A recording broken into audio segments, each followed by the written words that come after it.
serve to recap 23, or at least the last parts. But of course, in that last half of chapter 23, what we saw was the plot to kill Paul by a group of more than 40 Jews who took that oath.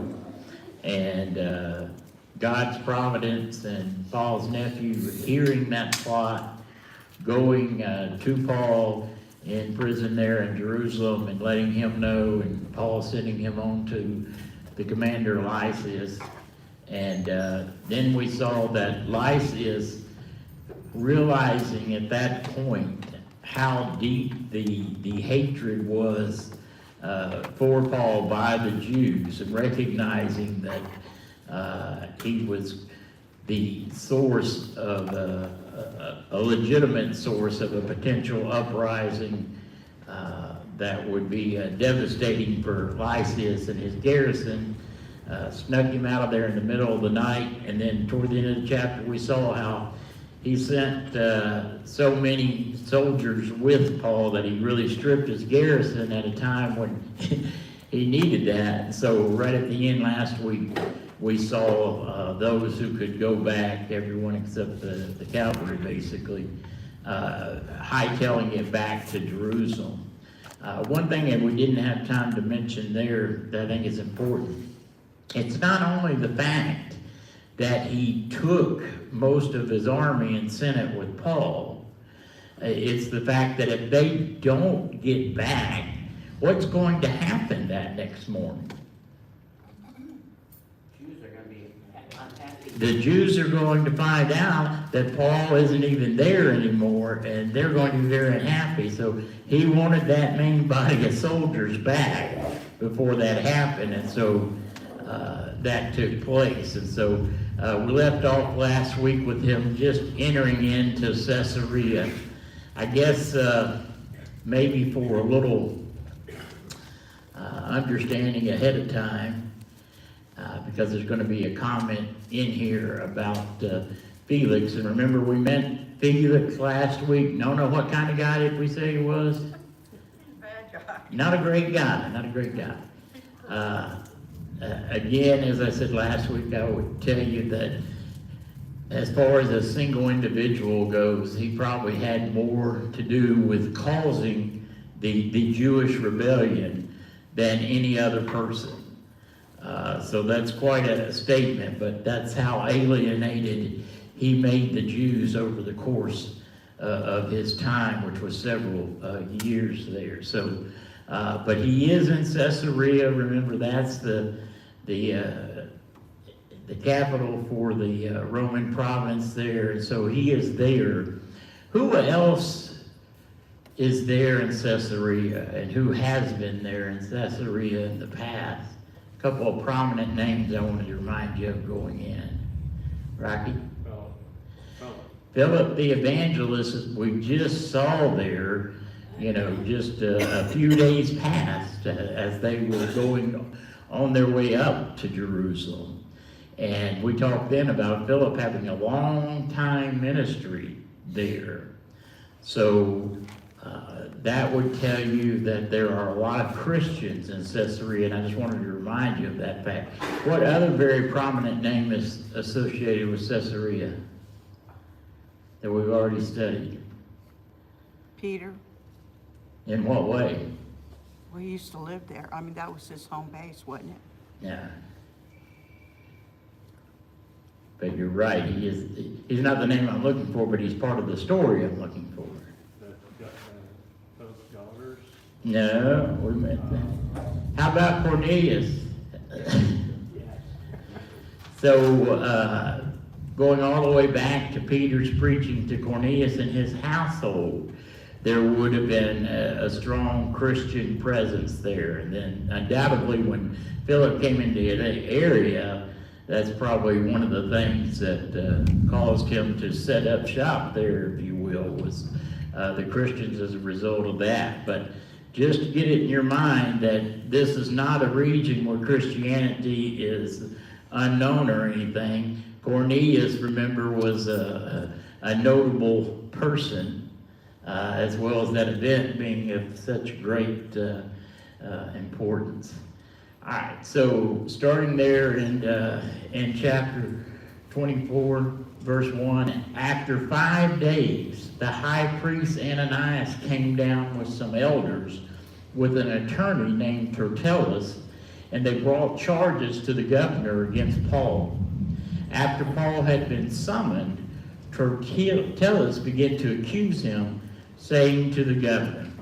So you remember when Paul arrives, Felix says, I'll deal with him when his accusers get here. And so we've had these 5 days of nothing that is noteworthy happening.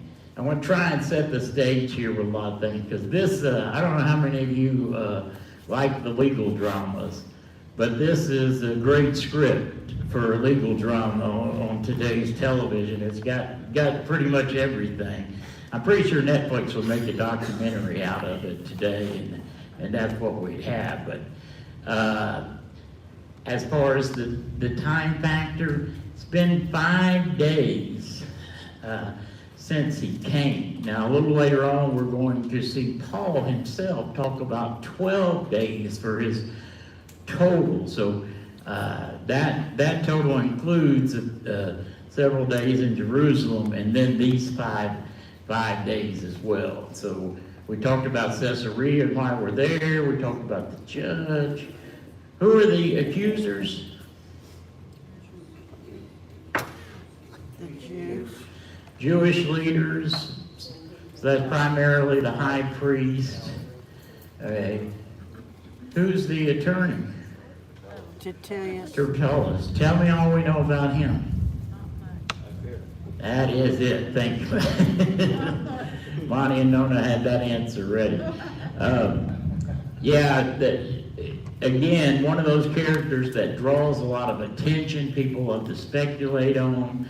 The bottom line is we don't know any more than what we see here. We can know some things from what we see here. Obviously, you've got to remember he's been retained by the high priest. Who is the most influential person in Judea? It's the high priest. So this is going to be the best hotshot, expensive lawyer you can get. Some people think he is a Hellenized Jew. He would have at least had to have been a Hellenized Jew to be in that position. I don't think he's even a Jew personally. There are a couple things in text that make it look like he is not. He's going to speak for the Jews, but I don't even think he himself is a Jew. I think they went out and got literally the most famous lawyer. And since cases are always judged at this level, if they are in Caesarea, it makes sense that one would be there. Rocky, did you have a comment there? I was just thinking he's probably the Perry Mason of that time. Yeah, I was going to use that term, and then I said, no, that'd date me. Who's our defendant? Paul. Okay. And what is it that the Jews bring here? Okay, so they brought some people with them. What do they noticeably not bring? What's that, Ed? Well, they would have been some in the group. I suspect that they're, just like any famous trial today, I suspect that there are a lot of witnesses at this trial. And by witnesses, I mean witnesses of the trial, not of the accusations or anything. But I suspect that would be a high Pharisee content, and I suspect the high priest would have brought a high Sadducee content with him. So probably got both parties there to some extent. It's probably totally one side of the deal. Where were the defendants for Paul? That's what I think they were absent. Unless it would have been the Christians that were in Caesarea, who we don't have any record of. All right. Well, let's see how that plays out then. So here's Tertullus beginning his opening to the judge here, which is classic. Listen closely to this and remember who we're talking about. Since we have through you attained much peace, and since by your providence reforms are being carried out for this nation, we acknowledge this in every way and everywhere, most excellent Felix, with all thankfulness. But that I may not weary you any further, I beg you to grant us by your kindness a brief hearing. For we have found this man a real pest and a fellow who stirs up dissension among all the Jews throughout the world, and a ringleader of the sect of the Nazarenes. And he even tried to desecrate the temple, and then we arrested him. So this is his opening. What do you think of his opening remarks to the judge? He's sucking up. Big time. Talk about an apple polisher. The reason why he stands out so strongly here is the facts of history, though. They hate this judge. They hate him more than anyone that was ever put over them by the Romans.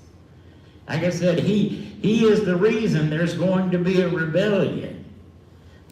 He has put down, he never cooperates with them. He has killed some of their leaders. You know, his reforms have all been basically anti-Judaism, and yet they're just so grateful that they've got him, and he's done so much for them. Just really amazing. What do you think of the accusations? Trumped up. All right, well, let's look at them. The first one is that he's a pest. Now, these days, if you call someone a pest, does it seem like you need an appellate court here to settle this? No. This is a classic example of the difference in culture makes with a word. To us, that's that's a very low-level insult, and certainly nothing super serious. The word there, Monty, if you notice in your Greek, it's not pest, it's pestilence. And it's pestilence. In agricultural cultures, there is nothing feared more than a pestilence. That's how you lose a crop and you have famine. And that famine was the number one fear for people in those times. And so when they call Paul a pestilence, it's not anywhere near us saying, oh, that guy's a pest, That is as dramatic a statement as can be made. And that's why that's the opening charge. He's disturbing the Jewish peace. You think back over those events in the last couple of chapters. Who was disturbing the Jewish peace? It was these very leaders here. But they're going to accuse Paul of it. And then they say he is a ringleader of the sect of the Nazarenes. So that is them basically labeling Christianity, number one, as a sect, and number two, as heresy. So that is, and then last but not least at all, attempting to desecrate the temple. What do you notice about that one? It was a lie. He didn't take that man in. Hey, it is a lie. What else is it? He was careless. See, this is a case where the high priest spent his 5 days hiring the most sought-after hired gun of a lawyer, and then them spending the rest of that time trying to come up with a case, because in reality, of course, they have no case for anything against Paul. And they want to accomplish some different objectives. Number one, to get the Roman governor, that's who Felix is, remember, to get the Roman governor to care, then the number one thing they have to do is accuse him of disturbing the peace. The so-called Pax Romana, the Roman peace. You know, that's the bottom line for any Roman official. That's your job. They want peace and the taxes coming in. That's it. That's how they built their empire. That's how they run their empire. And so the attempt to say he has disturbed the peace is an attempt to label him as a rebellious insurrectionist that Rome would need to put down. The ringleader of the Nazarenes is trying to blacken the eye, as we say, of the church and make it look like the church is some worldly revolutionary group and it's just loud. And remember, nothing good comes out of Nazareth, you know. And so they label it that way. And then what does desecrating the temple do? Well, first off, what was the only charge that was made against Paul at the time? That he brought a non-Jew into... That he had profaned the temple. They have changed the charge now to attempting to profane. See, that was a big thing to notice. Why did they change that charge? Because they couldn't prove it. They knew they can't prove it in court. And so they changed it to attempted. That is an attempt to give them control of Paul's sentence. Because profaning the temple, remember, was the only thing they could give the death penalty themselves for. So it shows what they're really angling for is to be able to have it turned over to them for execution. Ed? What's very important here is that we know for this whole situation, Satan's behind it. Because the statement is makes here, and then we arrested him. We wanted to judge him according to our own law. What a lie! What a lie! Because they didn't arrest him. They jumped on him, wanted to kill him. That's not arresting him. They weren't having a court. They were in the process of murdering him. Very much so. All right. Let's get to that part. Verse 6. We wanted to judge him according to our own law, but Lysias the commander came along and with much violence took him out of our hands, ordering his accusers to come before you. By examining him yourself concerning all these matters, you will be able to ascertain the things of which we accuse him. The Jews also joined in the attack, asserting that these things were so. That, by the way, is one of the phrases that makes me think Tertullus was not a Jew. Just his prominence as a lawyer is the other thing. Because in the Roman culture, that would have been real baggage to becoming a lawyer of any note, and he clearly was here. What do you got here? Well, let's see. First, I did put, this is Ramsey's timeline here, just because some people get really wrapped around trying to figure those 12 days out that are coming up, that I mentioned in the introduction. So, I don't know how important it is, but it seems important to a lot of the scholars. So it's up there. I'm not going to run through it except to say basically, because this part will be important later, he's in Jerusalem for a maximum of 7 days. That's the big takeaway there. And Paul, of course, is about to give sterling defense, which I wanted to remind you of Luke 21:12 through 15. That's where Jesus said, but before all these things, they will lay their hands on you and will persecute you, delivering you to the synagogues and prisons, bringing you before kings and governors, who's Paul before now, the Roman governor, for my name's sake. It will lead to an opportunity for your testimony. So make up your mind not to prepare beforehand to defend yourselves, for I will give you utterance and wisdom, which none of your opponents will be able to resist or refute. I almost had my R's backwards there. Paul, as always, of course, he is highly educated and everything, but never lose sight of the fact that the main thing about Paul is he has the Holy Spirit, and he is an apostle of Jesus Christ, so he is going to give inspired responses to this.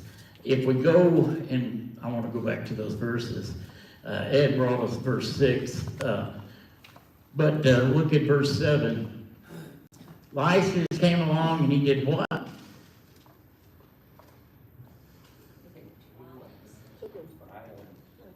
Do you see what this is? See, obviously they've been angry with Lysias from step one when he interfered while they were in the process of murdering Paul. And then all his previous attempts to get to the truth, how dare he try to get the truth of the matter and everything, has in insisted. So this is a little shade, as the kids say, thrown Lysias' way, you know, to make it look like he unnecessarily and brutally used force against them when they were just trying to have a nice trial of Paul, you know. I always loved that. With much violence took them out of our hands. And then verse 8, by examining him yourself. Remember that phrase in those days was usually a reference to what? Now,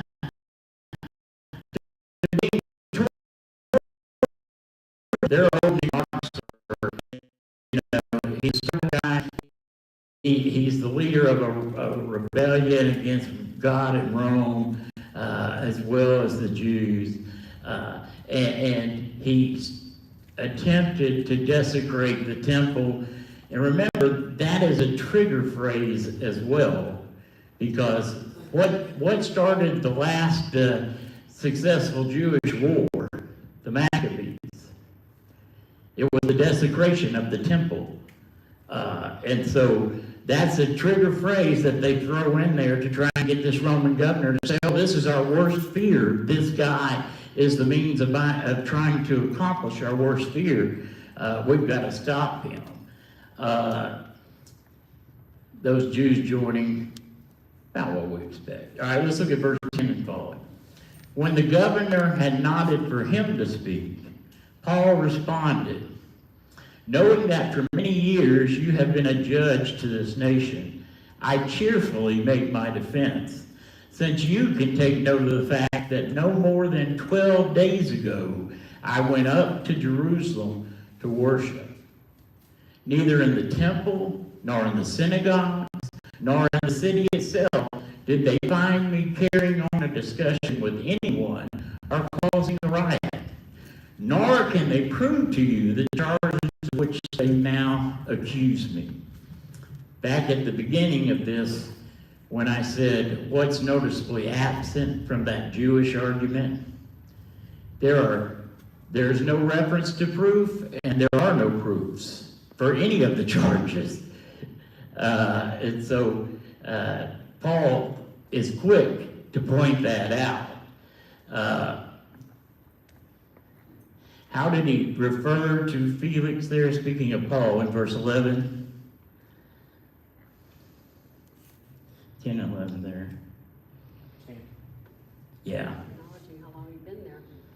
He's talking about the fact, I remember we've talked about dates before, and one of the things we know here is that Felix was the governor from 52 to 59. And we know he keeps Paul in prison there about 2 years. So you're looking somewhere in 57 probably here, which means that he's already been more than 5 years in that position. And remember, I told you last week, before he was the Roman governor of Judea, he had been the assistant Roman governor of Syria, which was a bigger deal. So and is, bordering the Palestinian area there. So he has known of the Jewish religion and the possible conflicts with Roman law and everything for a long time. He has heard about Jesus. He has familiarity with these things. And Paul was basically saying, I know that your knowledge of Judaism is enough for you to see what's really going on here. Let's see. How long was Paul in Jerusalem? We talked about that enough. What is the significance of verse 12? There are no eyewitnesses to prove him being found in the temple to be charged. They don't have an eyewitness of anything. Why not? Because it didn't happen. Because it didn't happen. Don't miss that part of Paul's defense, a major part of his defense, and the only reason Paul refers to the timeline is the fact that they're accusing him of being some general or fanatical leader of some dangerous sect. Yeah. And trying to cause a rebellion in Jerusalem. And Paul's like, I'd only been in Jerusalem a few days. I'm supposed to have started a rebellion in a few days. And in that few days, he gave no public speeches until after they attempted to murder him. So he's saying, I wasn't in the synagogue causing any trouble, wasn't in the temple or anywhere else causing any kind of disruption. I never addressed a crowd the whole time I was there till after this happened and they started it. So you look pretty ridiculous when you say this man is the leader of this dangerous sect and was launching a rebellion, and yet he's only been in the area a few days, and never once has he held a rally or meeting or anything like that. So that's pretty silly. What is the significance of verse 13? That's just the general lack of proof for all their charges. All right, let's look at verse 14. But this I admit to you, that according to the way which they call a sect, please note, Paul is not calling the church a sect. The church is not a sect. We'll talk some more about that if we need to, but he's just saying that's their terminology that they're using. They're trying to label it as a sect. The way which they call a sect, I do serve the God of our fathers, believing everything that is in accordance with the law. It's a nice little phrase there, you'll notice. Everything that is in accordance with the law and that is written in the prophets, having a hope in God, which these men cherish themselves, that there shall certainly be a resurrection of both the righteous and the wicked. In view of this, I also do my best to maintain always a blameless conscience, both before God and before men. So we talked about that one. What is it that Paul does confess to? What God told the apostles to go and all the world to do. But specifically, what did he confess to? Believing in all the law and all the prophets. Yeah, something else there. Serving God. Serving And the God of everything his that is in fathers. accordance with the law. He confesses that he said to them, I am on trial here for the resurrection of the dead. So all of these answers are basically the same, but I want you to see that once again, Paul he's sticking his needle in now, because while he's going to say they believe in everything, remember that Ananias is a Sadducee. Most of those he brought with him would have been Sadducees. They don't believe in the resurrection. And so I'm sure it made them livid that Paul worded his defense in such a way that it made them look like they embraced the resurrection of the dead. Paul answered argument a lot of people make that the prophets and the law didn't know anything about a general resurrection of the just and the unjust. Good point. But Paul says it does. And that's why I said, notice in that phrase, in accordance with the law, because of course the Jews are, at that time, teach all these things that are not in accordance with the law. And just like with Christ, when these conflicts between them happen, they're not over Christ or Paul or any of the apostles doing anything that is not in accordance with the law. It's always not in accordance with their traditions that they created and made up on their own and everything.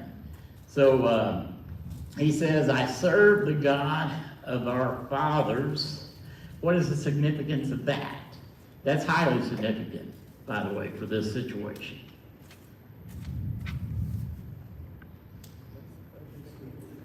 It goes right along with what we were talking about with everything that is in accordance with the law of the prophet. Paul was a Jew. He believed, I don't know if I'm reading this right, but Paul was a Jew. He's saying, I'm serving the same religion that Abraham, Isaac, and Jacob preached, and I'm doing nothing contrary to that. Exactly. The reason why this is so significant is, remember, all this is being played out not for the Jewish accusers or anything, but for the Roman governor Felix. And the thing that Felix needs to understand about Paul's preaching is that it is not something new. What would have been the issue if it had been something that wasn't part of the law and the prophets?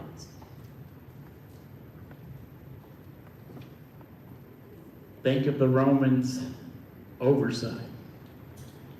Your religion had to be approved. Remember, we talked about that before. They literally have a list of religions that can be followed and ones that can't. And so Judaism is an accepted, under the Pax Romana, Judaism, should say Pax, but I don't care. Judaism is an accepted religion.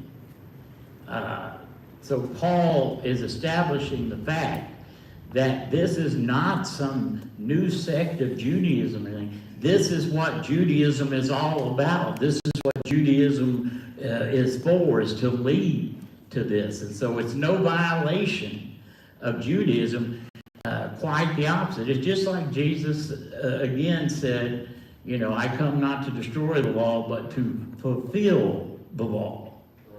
And so that is a major statement there. And then I hope in God that there will be a resurrection. We talked about that a little bit. And we talked about that one. What does Paul clearly state that there shall certainly be? Resurrection. Not just a resurrection. Resurrection of the righteous and the wicked. Yeah, this is the key, because many groups today teach that there's not going to really be a resurrection of the wicked. It's just going to be for the righteous, and the wicked are just annihilated or something like that. Paul very specifically, just as Jesus did, and I think I've got that verse coming up, but Paul very specifically says, I believe in the resurrection of the righteous and the wicked. So it is the same. We talked about why those men cherish that. Here's Jesus' similar statement here. Do not marvel at this, for an hour is coming in which all who are in the tombs will hear his voice and will come forth. Those who did the good deeds to a resurrection of life, those who committed the evil deeds to a resurrection of judgment. So, same thing. We don't need that one. All right. Let's, well, we got 3 minutes. Let's go to 17 and see how far we get here. Now, after several years, I came to bring alms to my nation and to present offerings. What is Paul doing in his defense with that line? I didn't come here to cause trouble, I come here to help you out. I didn't come here to start a rebellion against Judaism. I came to support my nation. I'm here for my people. You know, and he references that offering that we referenced so many times in the epistles. In which they found me occupied in the temple, having been purified, without any crowd or uproar. So Paul says, here are the facts, most excellent Felix. I went there to bring an offering for my people, my nation. When they took me, I was in the temple. I was purified. So no question of me desecrating the temple or anything like that. I was not with the crowd. You know, he was not leading a crowd or anything, so he wasn't causing any kind of stir at all. And then look what comes next. But there were some Jews from Asia. Part 2 of the question that I asked at the beginning of what did the Jews not bring? They did not bring the actual accusers. What is that, by the way, legally? It's a violation of Roman law. The eyewitnesses, the original accusers, should have been the one there where the high priest is. But instead, they hightailed it back home. Why?